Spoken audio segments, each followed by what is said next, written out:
The scream came from the soddy just as the sun broke the horizon.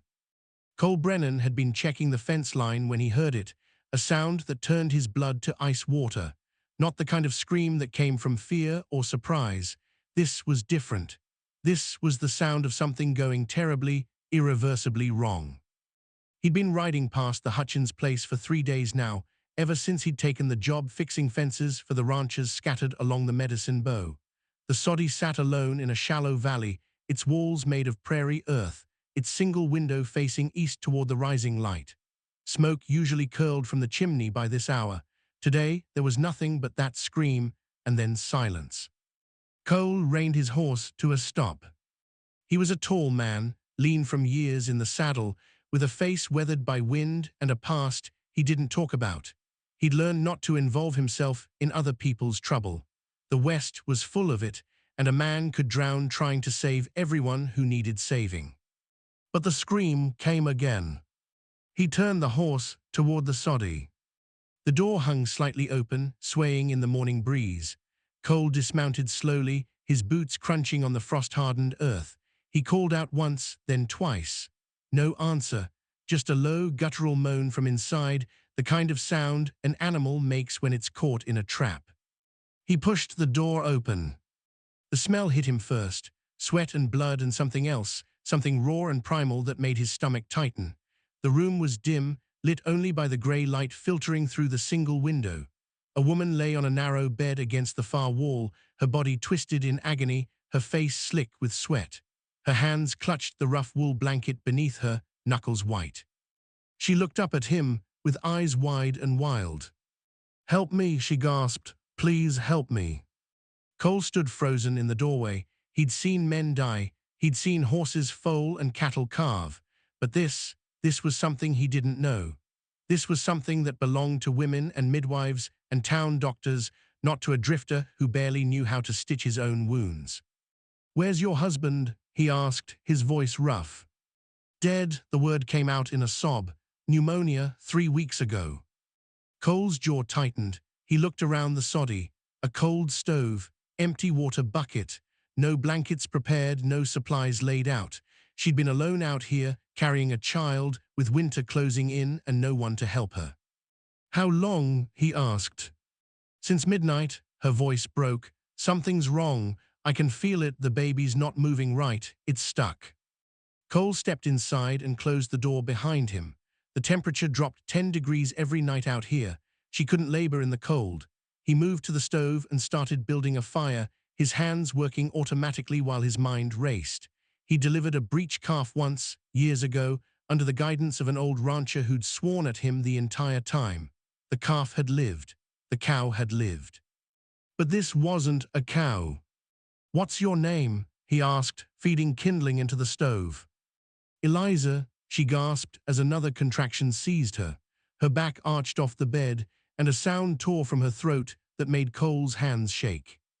He lit the fire and turned back to her.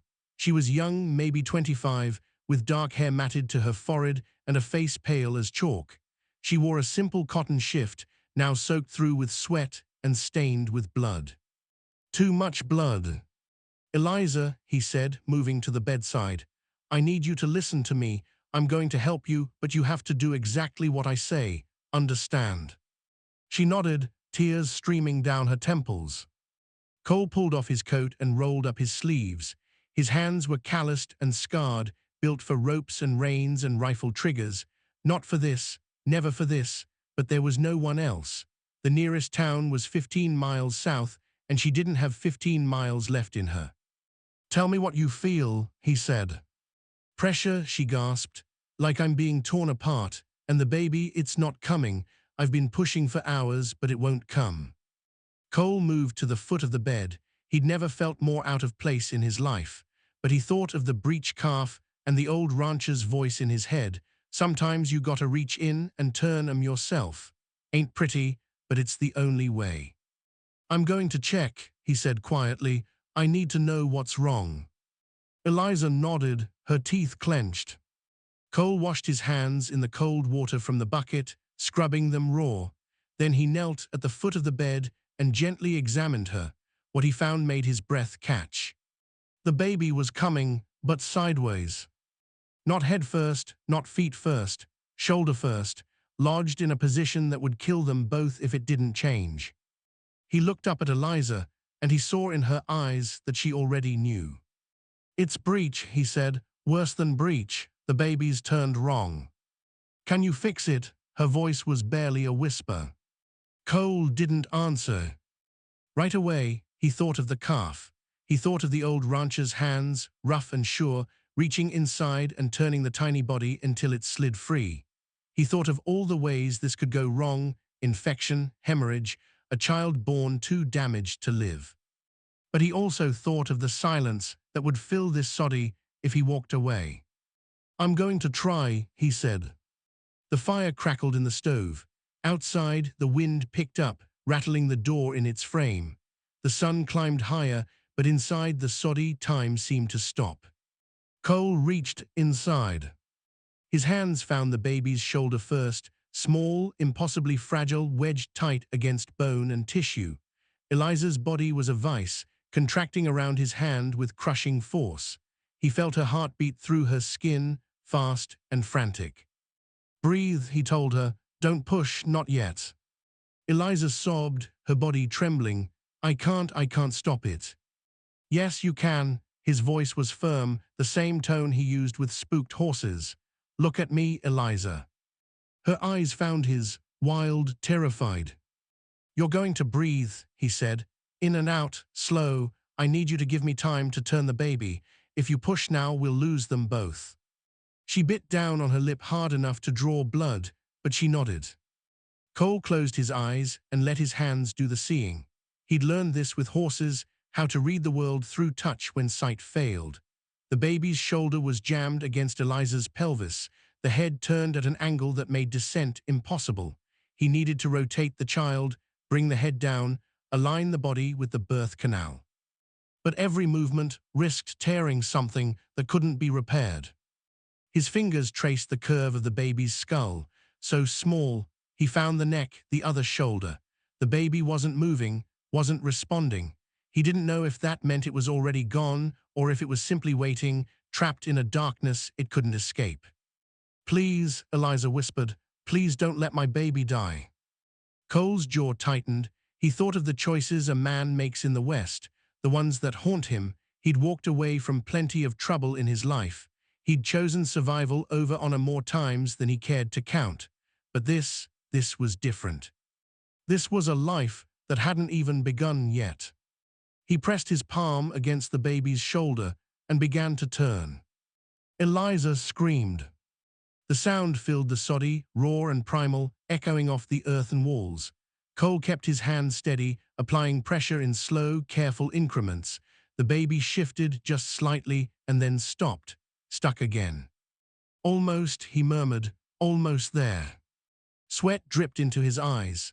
His hand was going numb from the pressure, but he didn't dare let go. He adjusted his angle, found a new point of leverage, and pushed again. The baby turned. He felt it like a lock clicking into place. The shoulder dropped, the head descended, and suddenly the body was aligned. The baby's face pressed against his fingers, eyes closed, mouth slack. He still didn't know if it was alive. "Now," he said, "push now." Eliza bore down with everything she had left, her body convulsed, her hands tearing at the blanket.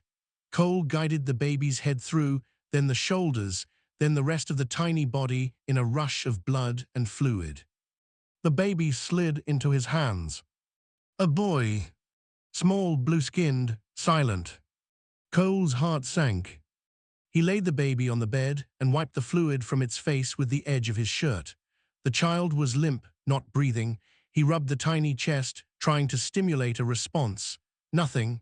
He turned the baby over and patted its back, the way he'd seen done once in a mining camp. Still nothing. Eliza was crying. "Is he?" Cole didn't answer. He bent down and blew a short, sharp breath into the baby's mouth. For a moment, nothing happened. Then the baby's chest hitched. A gasp, a cough, and then a cry. Thin and weak, but unmistakable. The baby's skin flushed from blue to pink, and his tiny fists clenched. Cole exhaled a breath he didn't know he'd been holding. He wrapped the baby in a clean cloth and placed him on Eliza's chest. She wept as she held him, her hands trembling. "Thank you," she sobbed. "Thank you, thank you." Cole stepped back, his hands shaking. His shirt was soaked with blood and sweat. He looked down at his hands, the same hands that had pulled a trigger, that had tied a noose, that had done things he couldn't take back. And now they'd brought a life into the world. He didn't know what to do with that. He turned away and busied himself cleaning up, boiling water, finding blankets. Eliza needed care, the baby needed warmth. There was still work to do, but his mind was elsewhere, tangled in thoughts he didn't want to name. Outside, the wind picked up. Through the window, Cole saw a rider on the ridge. He froze. The rider sat motionless, silhouetted against the pale morning sky, too far to make out features, but close enough to be watching. Cole's hand drifted toward the revolver on his hip. "Who is that?" Eliza asked, her voice thin. "Don't know." Cole moved to the window, his eyes narrowing. The rider didn't move, just sat there watching the soddy. Then slowly, the rider turned and disappeared over the ridge. Cole's gut tightened. He didn't believe in coincidence. Not out here. Someone had been watching them. Someone knew there was a woman alone in this soddy, and now someone knew she wasn't alone anymore. "Eliza," he said quietly, "your husband, did he have enemies?" She hesitated. "He owed money to a man named Cowboy from town." "How much?"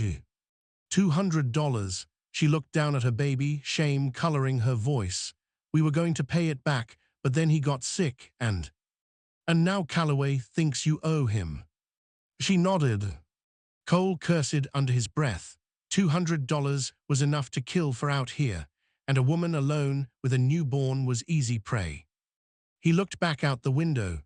The ridge was empty now, but he could still feel eyes on them. Trouble was coming. They came at dusk.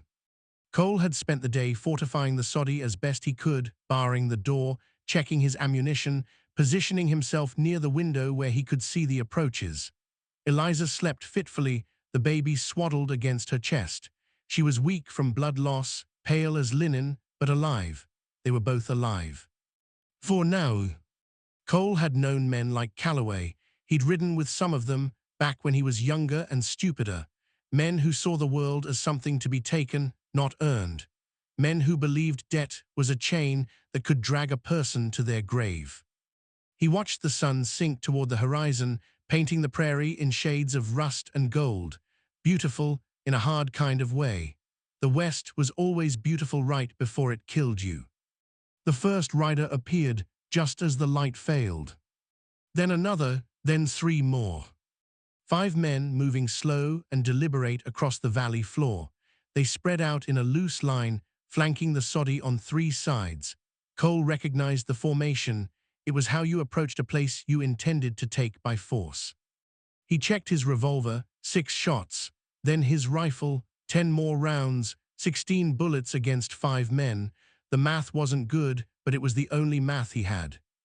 The riders stopped 50 yards out.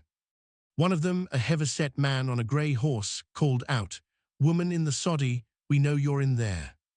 Cole glanced at Eliza. She was awake now, clutching the baby, her eyes wide with fear. "Calloway," she whispered. Cole nodded. He moved to the door and called back, "She's got nothing for you, Calloway, move on." Silence, then laughter, cold and humorless. "That ain't her voice," Calloway said. "Who the hell are you?" "Someone passing through." "Well, pass on through then. This ain't your business." "I'm making it my business."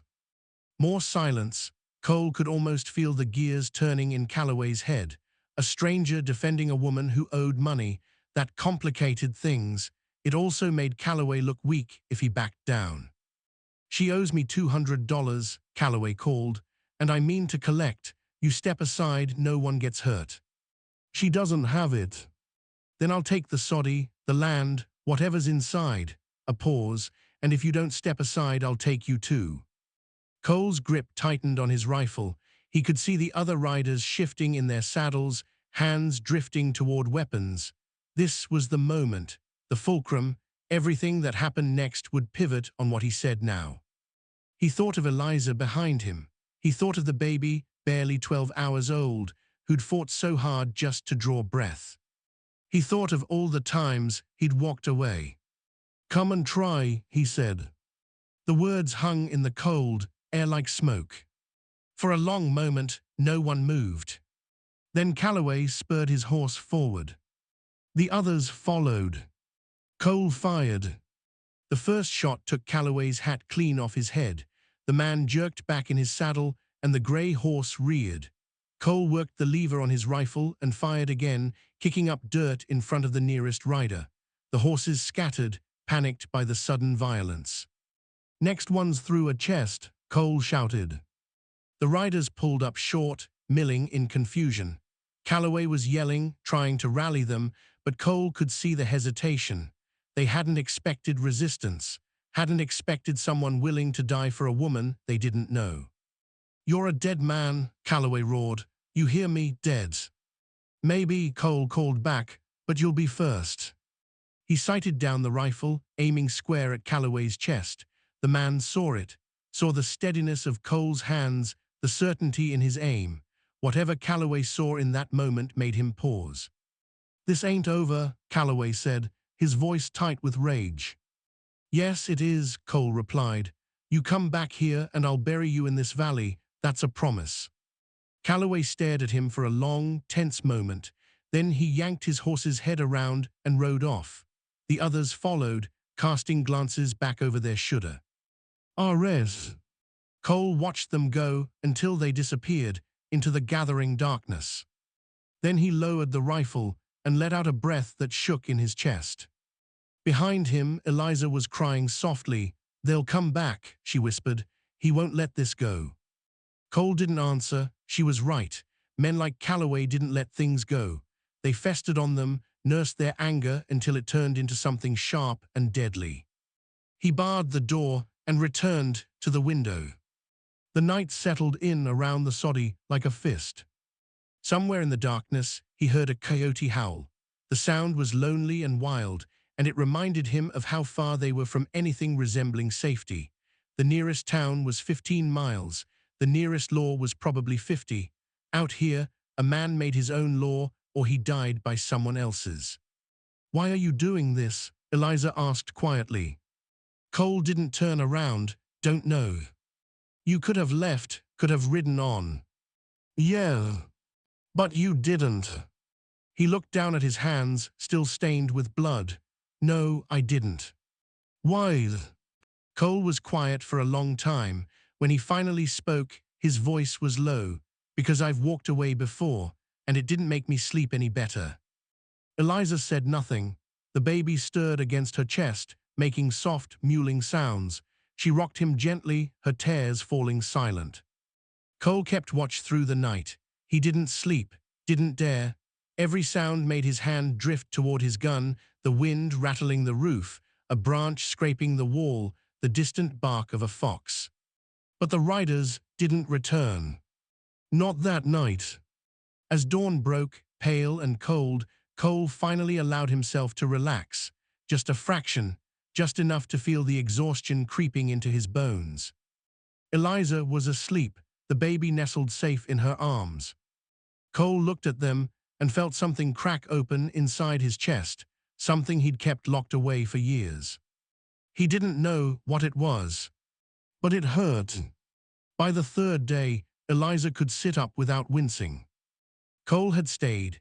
He told himself it was just until she was strong enough to manage on her own. Told himself he'd leave as soon as he was sure Calloway wouldn't come back. Told himself a lot of things that sounded reasonable in his head, but felt thin when he examined them too closely. The truth was, he didn't want to leave. He spent the days fixing things around the soddy, patching the roof, splitting firewood, hauling water from the creek a quarter-mile south. Simple work, honest work, the kind of work that didn't require a gun or a fast horse. It felt strange to him, almost foreign, but not unpleasant. Eliza watched him from the doorway sometimes, the baby in her arms, a faint smile on her pale face. "You don't have to do all this," she said one afternoon. Cole was mending a broken fence post. He shrugged. Needs doing. Still. He hammered the post into the frozen ground, his breath misting in the cold air. You got a name for him yet? Eliza looked down at the baby. I was thinking, Samuel, after my father. Samuel's a good name. What's yours? Cole hesitated. He'd gone by different names in different places. It was safer that way, but something about the way she asked, open, without judgment, made him answer truthfully. Cole Brennan. Thank you, Cole Brennan, she said softly, for everything. He nodded and went back to his work. That night, Eliza cooked the first real meal since the birth, beans and cornbread, simple but warm. They ate together at the small table near the stove, the firelight casting long shadows on the earthen walls. Samuel slept in a makeshift cradle Cole had fashioned from an old crate. Tell me something about yourself, Eliza said. Cole chewed slowly, buying time. Not much to tell. Everyone has a story. Mine's not very good. I'm not asking for good, I'm asking for true. He looked at her across the table. Her face was still thin, still marked by the ordeal she'd endured, but there was a strength in her eyes that hadn't been there before. Or maybe it had always been there, and he just hadn't seen it. I was a soldier once, he said finally. Long time ago, did some things I'm not proud of. After the war, I drifted, took work where I could find it, didn't always ask what kind of work it was. And now I fix fences. Eliza smiled, a real smile, the first he'd seen from her. That's a good trade. It's quiet. Is that what you want, quiet? Cole thought about that. He'd spent so many years running from the law, from his past, from himself, that he wasn't sure what he wanted anymore. The idea of quiet seemed impossible, like something that happened to other people. I don't know, he admitted. They sat in silence for a while, listening to the fire crackle and the wind whisper outside. It was the kind of silence that didn't need filling, the kind that felt almost peaceful. My husband was a good man, Eliza said quietly, but he was restless, always chasing the next thing, the next piece of land, the next opportun. He wanted to build something big out here, something that would last. And you? I just wanted a home. She looked around the soddy, the rough walls, the dirt floor, the single window. This isn't much, but it's mine. Cole understood that. He'd never had anything that was his, never stayed anywhere long enough to put down roots. The West was full of men like him, ghosts passing through other people's lives, leaving no trace behind. Calloway's not going to stop, he said after a while. You know that. I know. You can't stay here alone, not with Samuel. Where would I go? Her voice was steady, but he heard the fear beneath it. I have no family, no money. This land is all I have. Cole leaned back in his chair, thinking. There's a town north of here, Fort Steele. They've got a church, a school, good people. You could start over. And leave this place. If it keeps you alive. Eliza looked down at her hands. My husband's buried out there, just beyond the hill. I can see his grave from the window. Cole said nothing. He understood that too, the weight of the dead, the way they held you in place, even when you needed to move. You could come with us, Eliza said suddenly. Cole's head jerked up. What? To Fort Steele, you could come with us. She met his eyes. Samuel needs a father, and she paused, searching for the right words. I need someone I can trust. Cole felt his throat tighten. He looked at the baby sleeping in the cradle, then back at Eliza. He saw the question in her face, not desperation, but something gentler, something like hope. Eliza, he said carefully, I'm not the kind of man you build a life with. Why not? Because I've done things. We've all done things. Her voice was firm. The war broke a lot of people. It doesn't mean they can't be put back together. Cole shook his head. You don't know me. I know you reached inside me and pulled my son into this world when you could have ridden away. I know you stood between me and 5 armed men. I know you've been fixing my roof and chopping my wood for 3 days without asking for a thing in return. She paused. That's enough. Cole wanted to argue, wanted to tell her about the men he'd killed, the jobs he'd taken, the lines he'd crossed. But when he looked into her eyes, he saw something that stopped him. She already knew. Not the details, maybe, but the shape of it, the weight of it, and she was offering him something anyway. A chance. I'll think about it, he said quietly. Eliza nodded. That's all I'm asking. Outside, the wind carried the distant sound of hoofbeats. Cole was on his feet before Eliza could react, his hand on his gun. He moved to the window and peered out into the darkness. 3 riders, moving fast. The riders came to a stop in front of the soddy, their horses blowing hard. Cole recognized the lead rider immediately, Sheriff Cates from Medicine Bow, a grizzled man with a star pinned to his vest and a shotgun resting across his saddle. Cole lowered his gun. Cates dismounted slowly, his eyes sweeping the soddy. Cole Brennan. That's me. Heard there was trouble out here. Trouble came and went. Cates nodded. Calloway and his boys rode into town 2 days ago, said you threatened to kill them. He paused, said you were holding a woman and child hostage.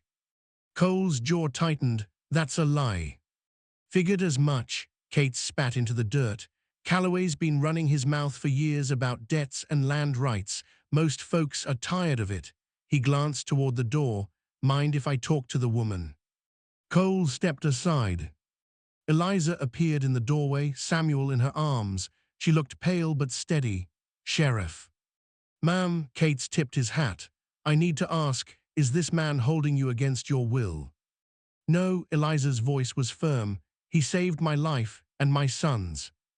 Cates studied her for a moment, then nodded. That's what I thought. He turned back to Cole. Calloway's filed a claim on this land, says your husband owed him money and he's taking the property to settle the debt. He can't do that, Eliza said, her voice shaking. Legally, he might be able to, if the debt's real and documented. Cates sighed. But I talked to Judge Harmon. The judge says Calloway's got 30 days to prove the debt in court. Until then, this land stays yours. Eliza's shoulders sagged with relief. Thank you. Don't thank me yet. Calloway's not the kind to wait for a judge. Cates looked at Cole. Which is why I'm here. Judge wants to offer you a job. Cole frowned. What kind of job? Deputy, town needs someone who can handle trouble. And from what I hear, you handled Calloway just fine. Cole stared at him. You want me to be a lawman? I want you to keep people like Calloway from taking what isn't theirs. Cates crossed his arms. Pay's not great, but it's steady. And it comes with a cabin in town, big enough for a family if you've got one. Cole glanced at Eliza. She was watching him, hope written plainly on her face. He thought about the years he'd spent running, the towns he'd left behind, the chances he'd squandered. He thought about the baby in the cradle, born into a world that didn't care whether he lived or died, except for the people who chose to care. He thought about the choice he'd made 3 days ago, when he'd heard a scream and turned his horse toward trouble instead of away from it. I'll take it, he said. Kate smiled, the first real smile Cole had seen from him. Good, come by the office next week. We'll get you sworn in. The sheriff and his men rode off, disappearing into the darkness. Cole stood in the doorway, watching them go, feeling the weight of the decision settle over him like a coat. Eliza stepped up beside him. You're staying. Looks like it.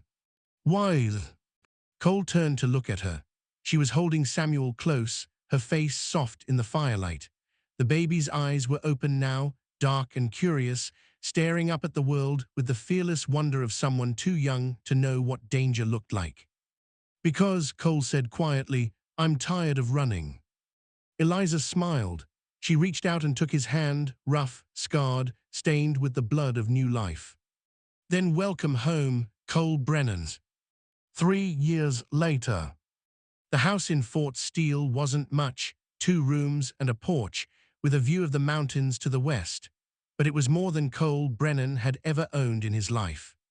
He stood on the porch in the early morning light, a cup of coffee in his hand, watching Samuel chase chickens in the yard. The boy was 3 now, wild-haired and fearless, with his mother's eyes and a laugh that could light up the darkest day. Inside, Eliza was humming while she cooked breakfast. Cole could hear her through the open door, a soft, familiar sound that had become the rhythm of his life. The star on his vest caught the sunlight. He'd been deputy for 3 years now. It wasn't easy work.